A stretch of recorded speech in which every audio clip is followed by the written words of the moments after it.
Hello, a very good morning, good afternoon, good evening, wherever you are watching this. Thank you for joining.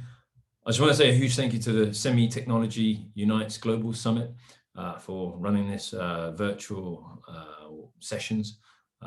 It's unfortunate due to the pandemic. I would rather be in Germany. I very much enjoy the Semicon Europa show. But it is what it is, and here we are. So I trust you are all well and safe. In the meantime, what I'd like to do is share my PPT for your perusal and click enlarge. So yeah, so my presentation today is about creating a culture of inclusion. My name is Salah Nasri. I'm the managing partner of the International Semiconductor Executive Summit.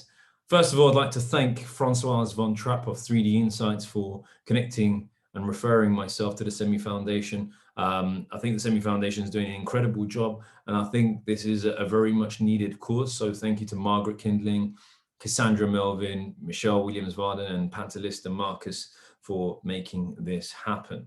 So moving swiftly, my agenda is as follows. The mindset. So I'd like to tell the audience, have an open mindset, follow through to the 4 Ps as why creating inclusion in your company is a vital element. How is diversity and inclusion represented in semiconductors? Creating cause and perspectives, women in STEM, how to manage awareness and drive through STEM, why diversity differentiates team performance, what are the next actions, and a conclusion.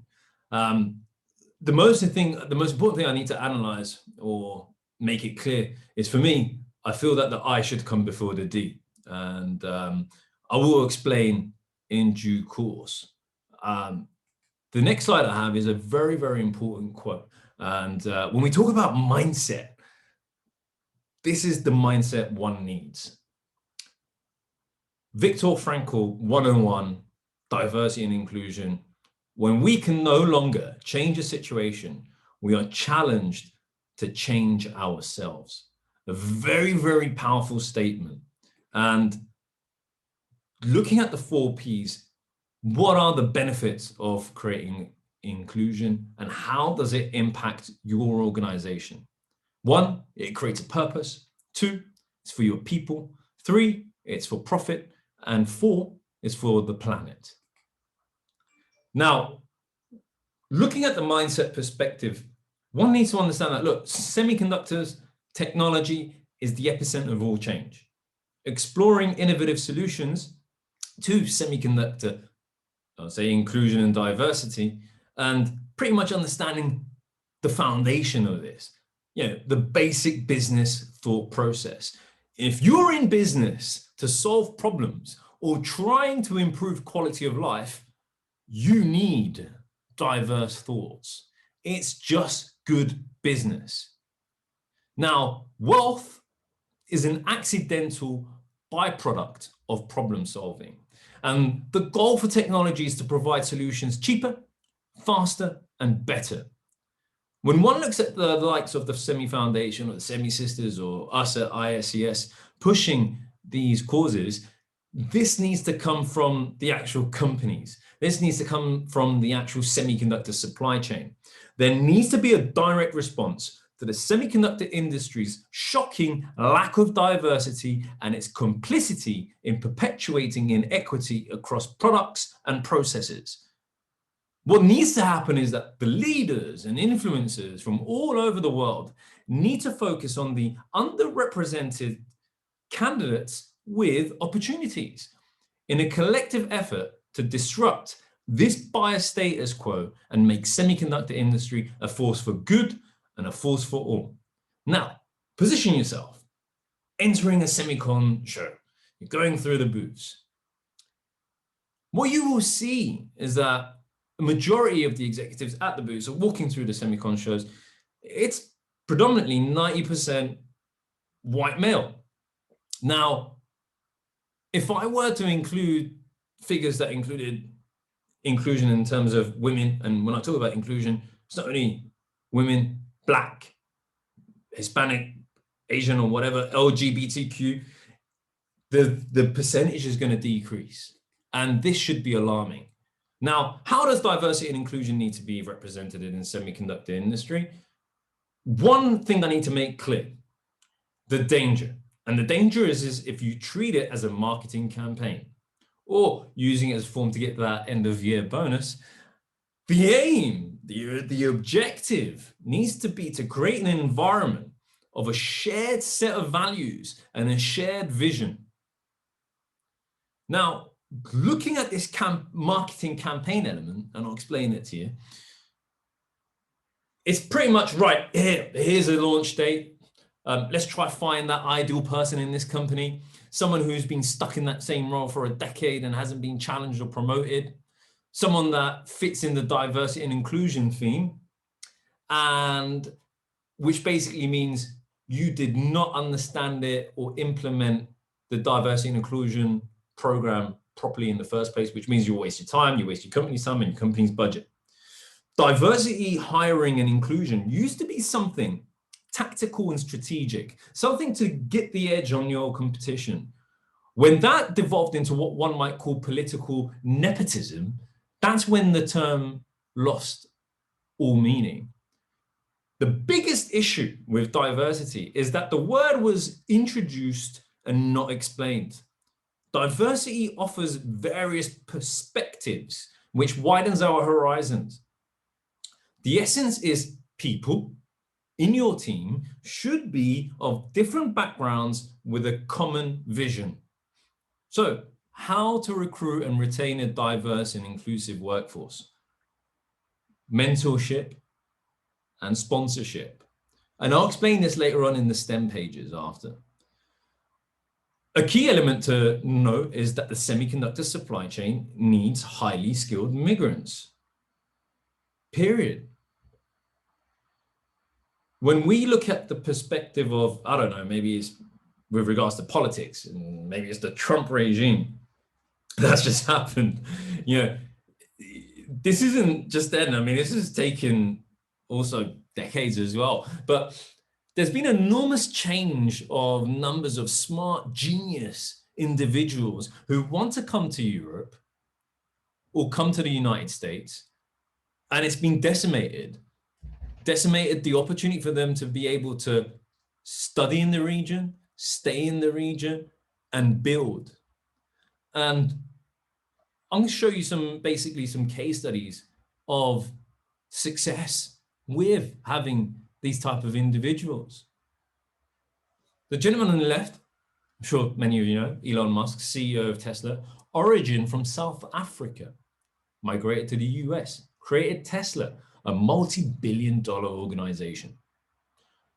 Hundreds and thousands of jobs. Then you've got Jensen Huang, CEO of NVIDIA from our semiconductor supply chain, origin of Taiwan. Lisa Su, origin from Taiwan, CEO of AMD. Sanjay Mehrotra, origin India, CEO of Micron.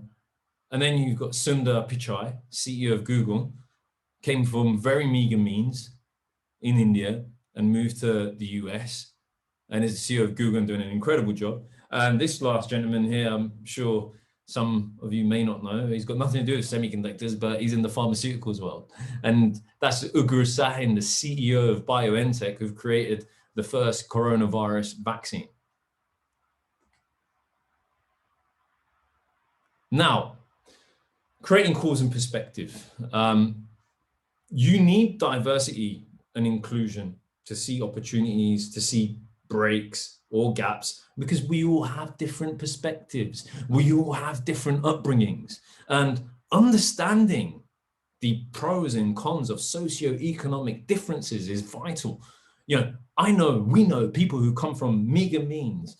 They understand teamwork. They understand resilience, loving your mother, gratitude, and hard work. And they are good. They are good people, good colleagues to have. And we know, and I know, people from wealthy means who never learned the means of adaptability or coping because things came easy and they struggle through life and they don't know how to approach it. My personal mindset is pretty much the cat and mouse analogy. So let me explain this. And this should explain what I mean by socioeconomic differences. There's a cat, sees a mouse in the house. The cat goes chasing after the mouse. underneath the sofa, underneath the table, into the garden, back into the house, up to the bedrooms, out of the house, and the mouse disappears. Now, from a bird's eye view, what one really sees is the cat is chasing for a meal, and the mouse is chasing for its life. Simon Sinek says that diversity and inclusion is about perspective, and different people bring different perspectives, and history has definitely taught us this. When you look at the images that are below, the abolition of slavery, women's suffrage, civil rights, Black Lives Matter, gay rights, the examples of groups with different opinions during their upbringings have said, hold on, I'm included in that. So they start a new effort and push their thoughts to what is deemed as the mainstream. So when I have an individual vision, it's my unconscious bias. But if there are lots of people in my team with different visions, together we have a broad view. And the best companies have diverse thinking, diverse ideas. And there are jokes about company boards made up of old white men because they have one form of thinking. And the joke is that one perspective. But if it's a diverse board with diverse people, magic is going to happen. And if there is a shared set of values and vision, without these shared values, what will happen is division and a separate set of tribes. You know, you could walk through the canteen and you see different groups are sitting separately. Then you need a diversity and inclusion program to be reinstalled again because you never understood it in the first place.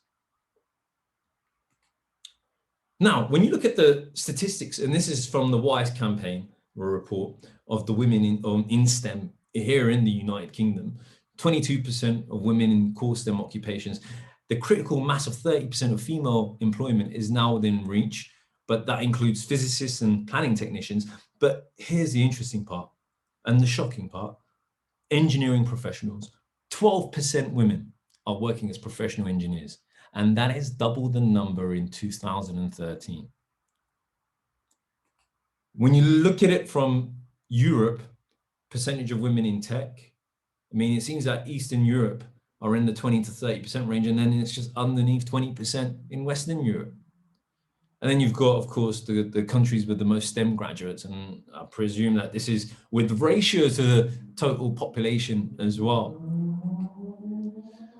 So how to manage awareness and drive through STEM? So there aren't many women in the semiconductor industry, let alone in the engineering world. What happens is that they are lost in STEM. In school, the direction is towards functional careers, whether it'll be HR or psychology or sociology. And also you have the element of family life, maternity, which is of course a challenge to a woman's career.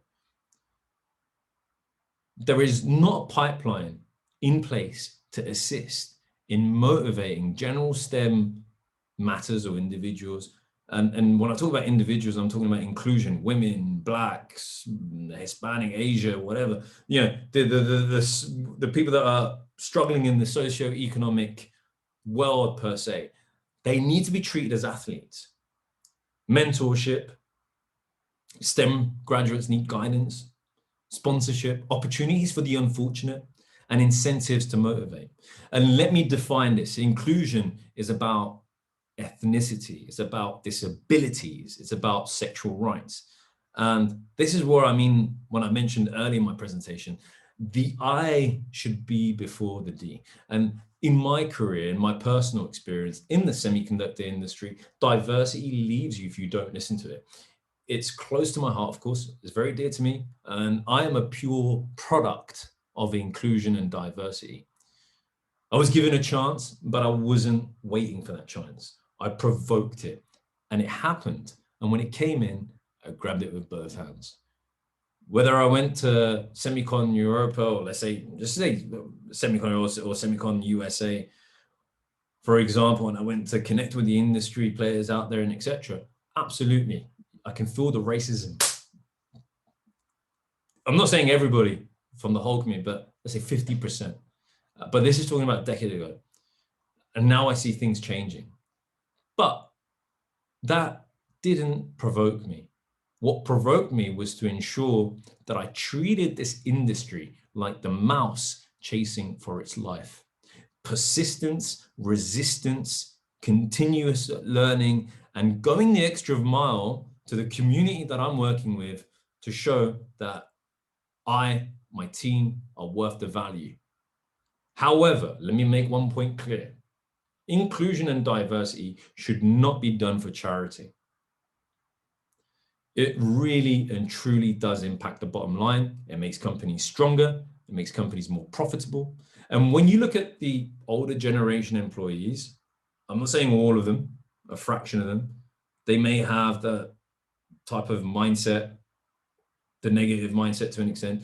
They're going to retire soon. And you have to look at the new employees that are coming into the game, and new millennials coming into our industry, the future leaders. They are asking for such environments. Now, semiconductor companies have their marketing strategy totally misunderstood, especially dealing with STEM, period. And I'll explain. Of course, these university campus exercises, they work okay, but you really need to get into the mindset of the student, or you need to get in the mindset of these individuals. Memes, for example, what do you call a guy who works part-time on a train? A semiconductor, but more so, platforms of how we get to route to market to these individuals, which is what my organization is working on through TikTok, through YouTube, through podcasts, through Instagram. I see obviously LinkedIn is the one that seems to be driving the most in terms of effort, but all these other platforms are being neglected. And then of course you got this Wall Street bets that's a phenomenon lately on the power of Reddit as well. And just like getting into the mindset of the customer, and you would go to an exhibition or a conference, what we need to do as a community is get into the student mindset and work things out and be creative in these type of areas. Now, why diversity differentiates team performance? You will get different personality types. To be open to the idea of the way people who have been brought up because of their religion, their skin color, their socioeconomic background, we all have time challenges as well in life. So if you want something to get done, as a famous phrase, give it to a busy mother. But the real element is to be able to work with such personalities begins with curiosity. There have been several studies that, such as the Journal of Management Studies, a stupidity-based theory of organizations, which explains how organizations think they know everything, think they're experts, but they actually produce systemic stupidity because they lose their sense of curiosity, their sense of the fast process of adaptability. And curiosity is the source of innovation and the idea of collaborating with others unlike you, right? So this is an interesting note that I discovered where it talks about STEM, how women still face challenges. A recent article by Ami Patel Shah, hedge fund partner and former examiner at the US Patent and Trademark Office, writes that there are fewer women filing inventions than ever before. The dichotomy is that STEM women are blasting into the C-suite with greater frequency, but they are hidden figures when it comes to filing patents. Shah says there is a bias at the patent office against the softer sciences like computer software versus chip design. However, in the area of biotech, women CEOs are clearly a force to be reckoned with. So what are the next actions? The call needs to be in the hands of semiconductor leaders out there to set the path of the future of their companies, as the new generation of leaders need to look at the seniors as their mentors. However, flip the coin. C-level management should seek mentorship from the new generation. Why? They will teach you how to unlearn and relearn the direction of the future of their semiconductor company. They will teach you their wisdom. And at the end, what is the role of a C-level executive as a leader? To leave a legacy and to give that baton you were given with the company in a better place than the one you inherited. They have challenges of protecting the company's people, the company profit, and the planet. What makes a good leader is emotional intelligence, to have empathy. You need to dare show your vulnerability, for vulnerability is a strength, it's not a weakness. And I truly believe that leaders who do not have those attributes are either going to fail and disappear. Now, in conclusion, the pandemic is affecting us all personally. In the past decade, I can say my personal experience in the semiconductor industry, I'm always conscious about inclusion. And this is evident in the semiconductor supply chain, where we see that there are those who are excluded. We know that we can and must do better. The semiconductor industry is indeed an extraordinary industry to be involved in. Traditionally, we can see that the semiconductor industry is founded on notions of Eurocentrism, colonialism, and indeed bureaucracy. And these structures often make it difficult for individuals to fully join and embrace the semiconductor industry. They feel they are at the margins. These legacies prevent individuals from fully participating and accessing resources that supports and encouragement that they need to experience with the semiconductor industry in all of its facets. And as the STEM community of academics, staff, and students, we should be committed to asking difficult questions to them, and we need to be committed to challenging systems. An equitable, diverse, and inclusive semiconductor industry is deserved by all. It's our responsibility, it's our challenge to create a culture where diversity and inclusion is not merely an initiative, but a promise that we make to ourselves and a commitment that we make to each other. And this will not be quick, and this will not be easy. But I want you to know that the only constant in life is change. And based on the facts of history, with time, it is inevitable.